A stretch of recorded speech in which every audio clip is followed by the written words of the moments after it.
And now, the Deeper Thinking podcast, where philosophy, psychology, and power collide. Welcome to the Deeper Thinking podcast. Some questions don't knock, they slip in softly, like breath behind the eyes, asking not what you're doing, but why you're doing it. We live in an age of progress, of morning routines and habit streaks, of self-betterment rituals that promise peace, if only we can stick with them. But beneath the spreadsheets and the mantras, there's a quieter tension. What if we're not becoming ourselves, just becoming more acceptable? Bell Hooks reminds us that love, when it is true, does not require evidence. Byung-Chul Han warns of a freedom that feels like exhaustion, and somewhere in between, we chase calm by performing control. This isn't an answer, it's a mirror. Let's dive in.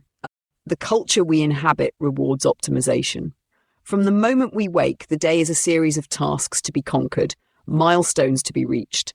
We're told that success lies in maximizing every second, every habit, every thought. Whether it's an app that tracks our sleep or a planner that organizes our dreams, the tools are endless. Yet in this pursuit of efficiency, something crucial is often lost. It's not just about getting better. It's about being better, or at least appearing to be. We're sold the idea that our worth can be measured in output. The perfect morning routine is supposed to signal something deeper: control, discipline, success. But rarely does it leave room for the simple act of being. In this world, even rest has become a project, a task that must be planned, optimized, and measured. Time spent doing nothing becomes an opportunity wasted, a mark against our productivity record. What happens when we no longer know how to just be? When the act of living is another task to be mastered, how do we reclaim our own sense of self? We've replaced reflection with action, silence with noise. But the question remains, in our rush to improve, to track, to optimize, are we becoming more of who we are, or are we simply becoming more of what we are told to be? The pursuit of self-improvement is not new, but in today's world, it feels more like an obligation than a choice. The rise of habit culture, from productivity apps to self-help books, has cultivated an environment where every aspect of life is subject to optimization. We measure the success of our mornings by how many tasks we complete, how disciplined we are, and how much we can do in less time. But what if this constant striving for betterment is actually a form of self-exploitation? Byung-Chul Han, in his analysis of modern society, speaks of a new kind of subject, the achievement subject. In the burnout society, Han argues that we have moved from an external form of control to a form of self-control, where we push ourselves relentlessly toward progress. What we have gained in autonomy, we have lost in peace. The endless drive to optimize ourselves has, in fact, led us to burnout. This paradox of freedom, that the more we are free to improve, the more exhausted we become, is at the heart of this cultural shift. Psychologically, this is compounded by the inner critic, that voice inside us that demands perfection. According to psychologist Neff, this self-criticism is one of the major obstacles to personal growth. Neff's work on self-compassion emphasizes that we are not kind to ourselves when we fail. Instead, we chastise ourselves for not being good enough. This constant internal conflict drives the cycle of improvement. We are never enough, so we must always be more. And yet, in the quest for self-betterment, we often miss the fundamental question: what if we were already enough? What if our value was not dependent on what we achieve, but on our inherent worth as human beings? This question has been asked by many, but it remains elusive in a society that equates worth with output. The writings of Bell Hooks, especially in her work All About Love, offer a stark contrast to the productivity-driven mindset. Hooks suggests that love, when practiced authentically, is not about achievement or proving our worth. Love, she argues, is about accepting oneself and others without conditions. In the same vein, could self-love be less about what we accomplish and more about how we care for ourselves in the midst of everything we've been told we should be doing? If we take a step back and examine these competing perspectives, we see a tension. On one side, the pressure to perform, to optimize, to measure our success by our habits and output. On the other, the invitation to rest, to be, to simply exist without constant striving. Where do we find the balance? And what does it mean for us if we reject the productivity narrative in favor of a more compassionate, more human approach to life. In a world that constantly asks us to prove our worth, the concept of enoughness feels foreign. We are taught to measure ourselves by our progress, by our results, by how well we perform. And so we build our habits not out of love or care for ourselves, but because we feel we must. Every task becomes another step toward the ever-elusive ideal of better. The truth, however, is that this never-ending cycle of self-improvement rarely leads to fulfillment. It simply leads to exhaustion. The idea of enoughness, of being enough without needing to improve, is a radical one. It challenges the very premise of our culture, which equates worth with productivity and performance. It's a quiet rebellion against the belief that we must constantly do more to justify our existence. And yet, this radical idea holds the potential to liberate us from the relentless pursuit of validation through achievement. What would it mean to build habits from a place of care rather than obligation? What if we stopped measuring our worth by how many tasks we tick off in a day and instead by how deeply we're able to be present in our lives? This shift is not about abandoning self-improvement altogether. It is about shifting the focus from performance to presence. Carl Rogers, a humanistic psychologist, spoke often about the importance of unconditional positive regard, both for others and for ourselves. In a society that values achievement above all else, it's easy to forget that true growth comes not from doing, but from being. Rogers argued that we cannot truly grow unless we accept ourselves as we are. Only then can we move forward in a way that is authentic, not driven by external pressures or the need to prove our worth. This is the deeper question. Can we embrace the idea of enoughness, not as a resignation, but as an invitation to live more fully, without the constant weight of expectation on our shoulders? Could this shift free us from the tyranny of productivity and allow us to experience life as it is, without the need to constantly measure or perform? If we were to let go of the belief that we are only worth something if we are always improving, what might we find in the quiet spaces of our lives? This shift is not easy. The world we inhabit is built on a narrative of constant progress, and we have been conditioned to believe that we are only worthy of love, success, or even rest when we are performing at our best. To step away from that narrative is to challenge the very foundation of how we've been taught to see ourselves. It's not a simple choice, it's a radical act of self-liberation. And yet, what is waiting for us on the other side of this shift is profound. There's a subtle power in releasing the need for constant achievement. It's not about rejecting growth, it's about redefining what growth means. True growth isn't always measurable, it isn't always linear, it doesn't fit into a tracker or a calendar. It's about cultivating a relationship with ourselves that isn't contingent on what we accomplish, but rather on how we show up in the world. Thinkers like Erich Fromm have long questioned the relationship between having and being. In To Have or To Be, Fromm explores the idea that modern society encourages us to focus on what we have, material success, recognition, the perfect habits, while neglecting who we are. In the race to be better, we forget that we already are enough. This recognition is not a surrender, but an awakening. It's a quiet reclaiming of our humanity beyond the metrics and the milestones. When we learn to build habits from a place of enoughness, we invite a different kind of growth into our lives, one that is rooted in compassion, not in the need to prove something. We no longer need to hustle for our worth. We can simply exist. The practices we engage in, whether it's exercise, meditation, or even rest, become acts of care rather than obligations. They are not means to an end, but expressions of our inherent value. This approach allows us to be in the world rather than merely perform in it. It challenges the dominant culture that tells us we must always be striving, achieving, improving. Instead, it invites us to pause, to breathe, to rest, to simply exist without the pressure of constant growth. And in that space of stillness, we find a kind of peace that no habit tracker or productivity app can offer. The question then becomes, how do we integrate this shift into our lives? It's one thing to recognize that we don't need to prove our worth, but it's another to live as though we truly believe it. The dominant culture of productivity doesn't disappear overnight.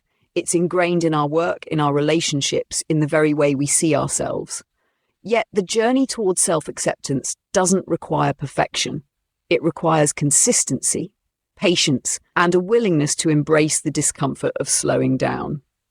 The first step is to redefine progress. Instead of seeing growth as a linear path toward more achievements, we can embrace it as a cyclical process. Progress doesn't always look like moving forward. It can also mean taking a step back, reassessing and letting go. In fact, true progress often requires surrendering the need to control every moment, to optimize every behavior. Progress, in this sense, is not about doing more. It's about being more present with what already exists. This perspective invites a radical shift in how we engage with our habits. Rather than pursuing them as markers of success, we can approach them as rituals of care.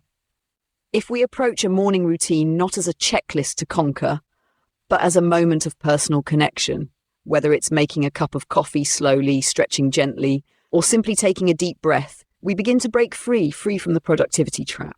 We start to see these habits as opportunities to nurture ourselves, not prove ourselves.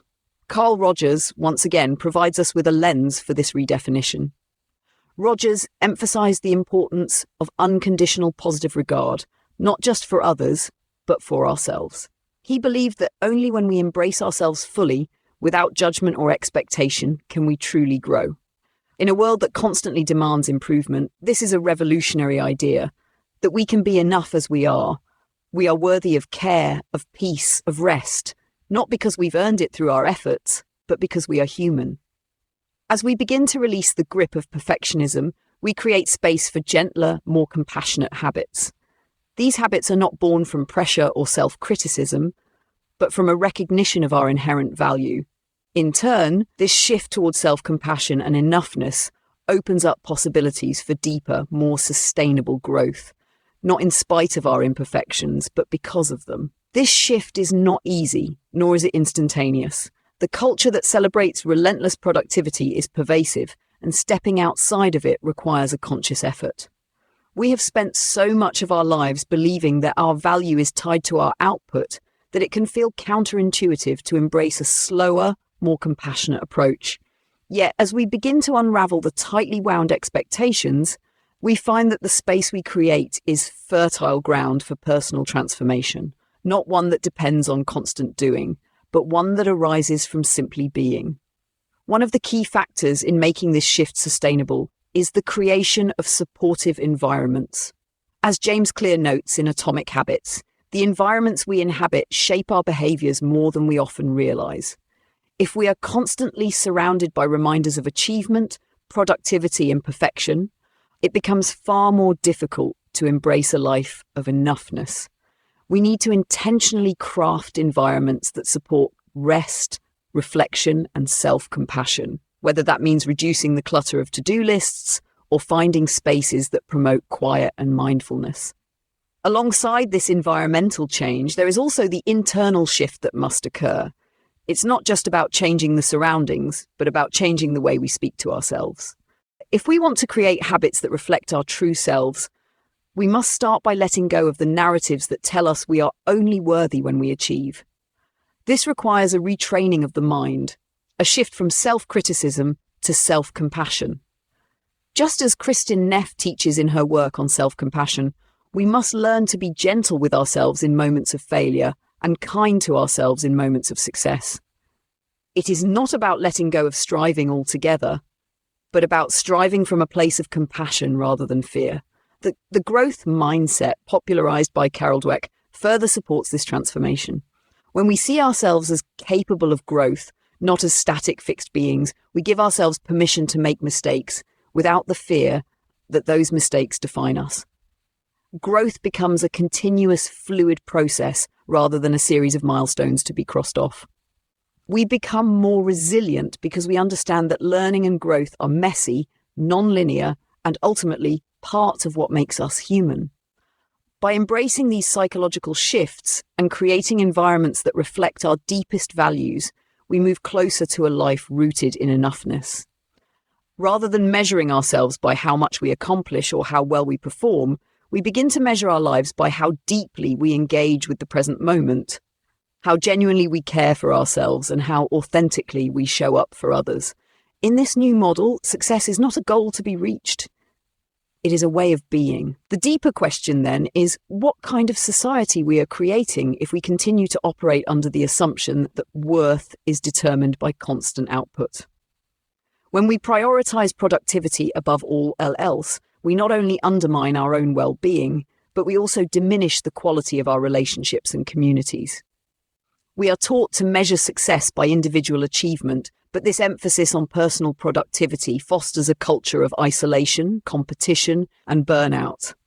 We are told to optimize every aspect of our lives, but in doing so, we lose touch with the most basic human needs: connection, rest, and a sense of shared purpose.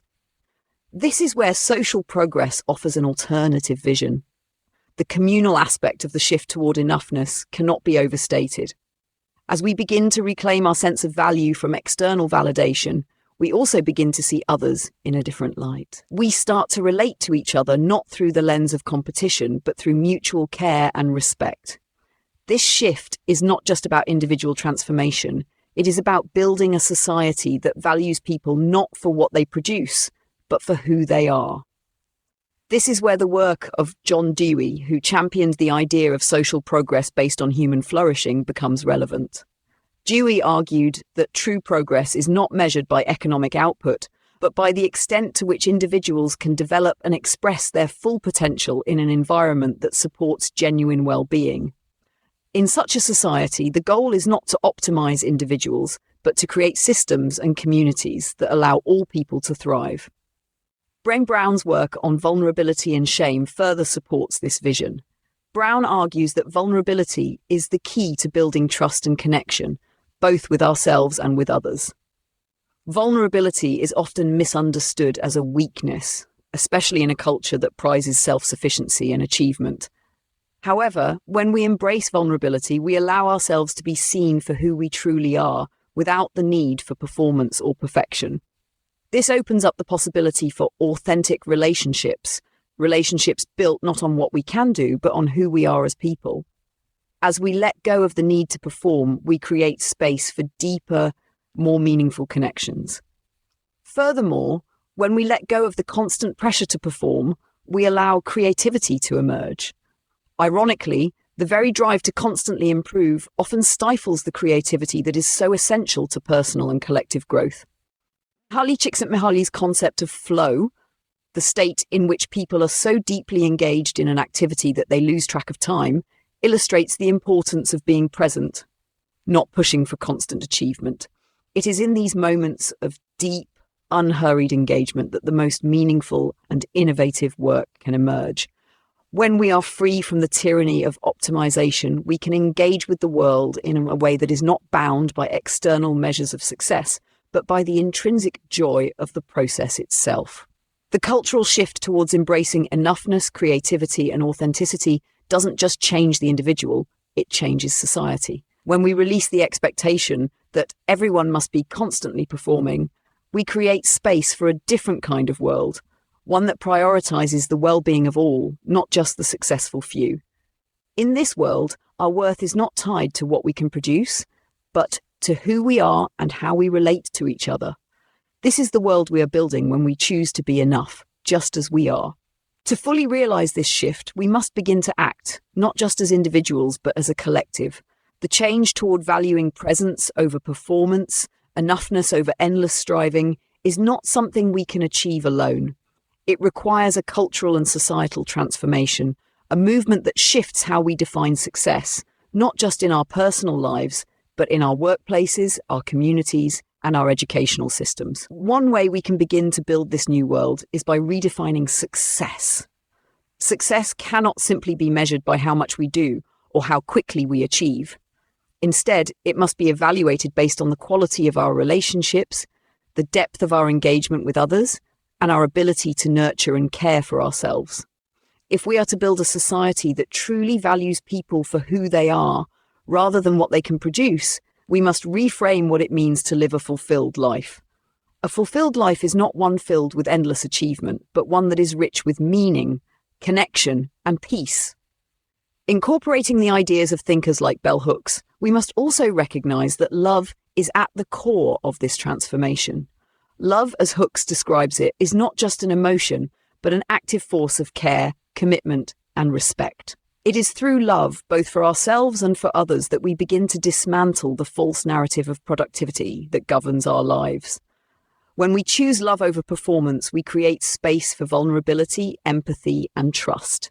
In this space, we move away from a world built on competition and comparison and toward a world built on compassion and connection. A cultural shift of this magnitude requires collective action. We must create systems, whether in education, work, or policy, that prioritize the well-being of individuals over the demands of productivity.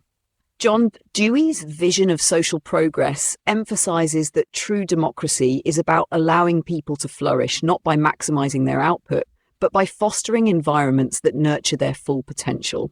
This includes re-evaluating how we approach education, work-life balance, and even leisure, ensuring that these spaces are supportive of human growth in its most holistic sense. We must also turn to mindfulness and self-compassion as tools for individual and collective healing. If we can cultivate a society where people are not driven by the need to constantly prove their worth, but instead are taught to care for themselves and others, we will begin to see a profound shift in how we live and work together. It's not about rejecting growth. It's about growth that emerges from a place of compassion, authenticity, and enoughness. This shift, while difficult, offers the possibility of a world that is not governed by the need to perform, but by the ability to be present, to be authentic, to be enough.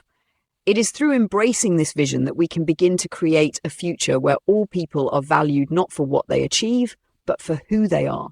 And in that world, we will find peace, we will find belonging, we will find our true selves. The journey toward this new world is not easy, and it will not happen overnight. But it begins with small, intentional steps, starting with the way we see ourselves and others. If we choose to stop measuring our worth by our productivity and achievement, we begin to shift the ground beneath us. As we free ourselves from the pressure of constant striving, we create space for new ways of being, new ways of relating, and new ways of growing. The world around us will begin to change as well, as more and more people realize that they are enough, just as they are. This change is not a rejection of improvement or progress. It is rather a redefinition of what progress looks like. Progress is no longer about doing more, but about being more. It's not about reaching a destination, but about being fully engaged in the process of life. This shift in perspective allows us to reclaim our time, our energy, and our hearts, redirecting them toward what truly matters: connection, authenticity, care, and presence. In the end, the question is not whether we can be better, but whether we can be enough. Can we embrace the fullness of who we are, without constantly trying to perform for the approval of others or the validation of society? Can we, as individuals and as a collective, begin to dismantle the productivity culture that has shaped our lives and replace it with a culture of compassion, presence, and mutual care? It is a difficult yet necessary task, but in the pursuit of enoughness, we begin to unlock the true potential of our humanity, potential that isn't tied to what we can achieve, but to how deeply we can be. And in that realization, we discover the peace that comes not from doing, but from simply being. As we continue on this path, it's essential to recognize that this transformation will take time, not only for individuals, but also for society as a whole. We are challenging centuries of cultural conditioning that have tied our self-worth to productivity and output. Yet this shift offers more than just personal freedom. It promises a world where human beings can thrive not through endless competition and achievement, but through collective well-being and shared care. The transition toward embracing enoughness calls for us to disrupt the systems that define value by performance alone, and to replace them with systems that encourage authentic self-expression, compassion, and connection. One of the core elements of this transition is learning to embrace imperfection. Our culture has convinced us that mistakes are to be avoided, that imperfection equals failure. However, the truth is that imperfection is part of the human experience. It is a source of growth, creativity, and ultimately connection. By letting go of the need for everything to be perfect, we can invite deeper creativity into our lives. We can take risks, explore new possibilities, and learn from our mistakes without the fear that they will define us or diminish our worth. Furthermore, this shift towards enoughness challenges our fundamental understanding of time. In a productivity-driven culture, time is often viewed as a resource to be maximized, every moment filled with tasks and objectives. But when we begin to prioritize being overdoing, we free ourselves from this relentless race against the clock. Time then becomes something to be experienced, not optimized, something to be savored rather than controlled. By reclaiming time for rest, reflection, and connection, we allow ourselves to move at the pace of our own lives, rather than the pace dictated by societal demands. This is a radical shift, one that requires courage, persistence, and a willingness to challenge the status quo. It asks us to question everything we've been taught about success, productivity, and personal value. And while the path ahead may seem daunting, the promise is clear. A life not driven by the need to prove worth, but by the intrinsic value of simply being. A life that acknowledges imperfection, celebrates stillness, and honors the deep connection we all share with one another. This is the future we can create when we embrace enoughness and release the endless pursuit of more. To fully embrace this shift, we must not only internalize it, but actively cultivate environments that support it. It's about creating spaces, both physical and mental, where we can thrive as human beings, not as human doings. This means re-evaluating the places where we work, learn, and interact, ensuring they foster well-being, connection, and creativity, rather than competition and performance. It also means examining the language we use in our everyday lives, challenging the rhetoric of productivity that has become so ingrained in our collective consciousness. We can't simply wait for society to change. We must contribute to that change, starting with how we speak, how we live, and how we relate to others. In practical terms, this could involve rethinking the way we approach work-life balance. For example, adopting more flexible working hours, creating spaces for creativity and reflection within professional environments, and allowing for more genuine rest, rather than rest that is simply recovery for more productivity. On a community level, it could involve fostering support systems that prioritize well-being and interconnectedness, places where people can gather without the need to constantly be performing or achieving, but simply being together. Moreover, we must challenge the dominant narratives around success and achievement. Instead of measuring success solely through tangible accomplishments or external recognition, we need to begin recognizing the value in more intangible qualities: empathy, kindness, self-awareness, and the ability to be present. These are the qualities that allow us to live fulfilling, meaningful lives, not the number of tasks crossed off a to-do list or the praise we receive for our productivity. Ultimately, embracing enoughness is not just about rejecting the societal pressures of achievement, but about building something better, something more sustainable, authentic, and compassionate. It's about creating a world where we don't need to prove our worth, where we don't have to measure ourselves against others or against some idealized version of success. Instead, we live in a world where we are enough just as we are, and where we help others see that they are enough too. This is the world we have the power to create. A world where productivity is not the measure of our worth, where success is defined not by external achievements, but by how deeply we can connect to ourselves and each other. And in this world, we will find not only peace, but true freedom. The freedom to exist without the constant need to prove ourselves, to simply be, and to embrace all that we already are. Until next time. This episode of the Deeper Thinking podcast was written, produced, and researched by Benjamin James. It was read by Holly, a digital narrator. For further reading, resources, and a chance to support the show, visit the episode webpage, where you'll find book recommendations, key topics to explore, and a way to buy me a coffee. And if you enjoyed this episode, please consider leaving a review on your preferred platform